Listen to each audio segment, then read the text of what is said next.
भंडारा गोंदियाची लोकसभेची उमेदवारी भंडाऱ्याचे प्रसिद्ध डॉक्टर प्रशांत पडोळे यांना जाहीर झालेली आहे।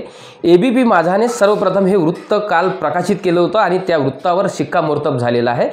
डॉक्टर प्रशांत पडोळे सहकार मर्सी यादवराव पडोळे यांचे सुपुत्र आहेत। रशियामधून त्यांनी डॉक्टरी पदवी प्राप्त केल्यानंतर भंडारा जिल्ह्यामध्ये समाजसेवाच्या डॉक्टरीच्या व्यवसायाच्या माध्यमातून समाजसेवा करत आहे आणि काँग्रेसने त्यांची ही सेवा हेरली आणि त्यांना उमेदवारी घोषित केलेली आहे। आपल्यासोबत डॉक्टर प्रशांत पडोळे आहेत, त्यांच्याकडून जाणून घेऊया। डॉक्टर साहेब, एबीपी माझामध्ये तुमचं स्वागत आहे। काय सांगाल, तुम्हाला काँग्रेसने उमेदवारी दिलेली आहे, तुमची सर्वप्रथम काय प्रतिक्रिया आहे, भावना आहे? महाविकास आघाडीतर्फे काँग्रेस पक्षातून पक्षश्रेष्ठींनी मला काँग्रेसची उमेदवारी दिलेली आहे लोकसभेची। याबद्दल मी आपला सर्वांचा आभार मानतो। तसेच या निवडणुकीला प्रदेशाध्यक्ष नानाभाऊ पटोले यांच्या आशीर्वादाने आणि त्यांच्या नेतृत्वात आपण हे निवडणूक लढवणार आहोत। यामध्ये आपण बघितलेच असाल का मागील 10 वर्षापासून भाजपाने काय केले। भाजपाचा नारा आहे की अब की बार मोदी सरकार, पण अब की बार मोदी सरकार नसून अब की बार महागाई पार असा त्यांचा नारा आहे। मागील 10 वर्षापासून भाजप सरकारने काय केले हे आपल्याला माहीतच आहे।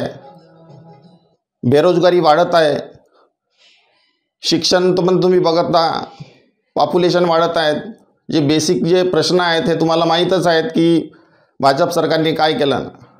हे तानाशाही सरकार आहे आणि या तानाशाही सरकारला आपल्याला उपडून फेकायचं आहे आणि आपली इंडियाची सरकार इथं स्थापित करायची आहे।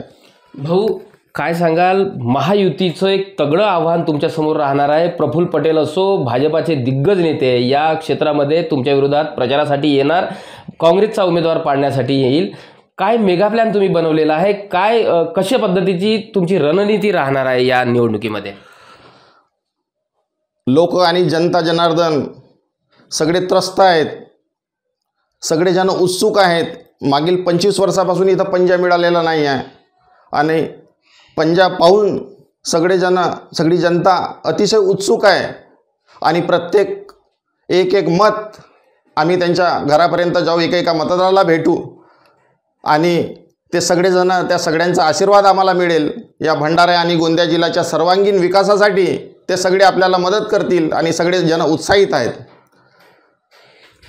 निश्चितच मागील 25 वर्षानंतर पहिल्यांदाच भंडारा गोंदियामध्ये काँग्रेसच्या पंजा या चिन्हावर निवडणूक होत आहे आणि मतदारांमध्ये उत्साह असून मतदार पडोळे यांना भरघोस मताने निवडून येईल असा विश्वास त्यांनी व्यक्त केला आहे। प्रशांत देसाई, एबीपी माझा, भंडारा। एबीपी माझा, उघडा डोळे बघा नीट।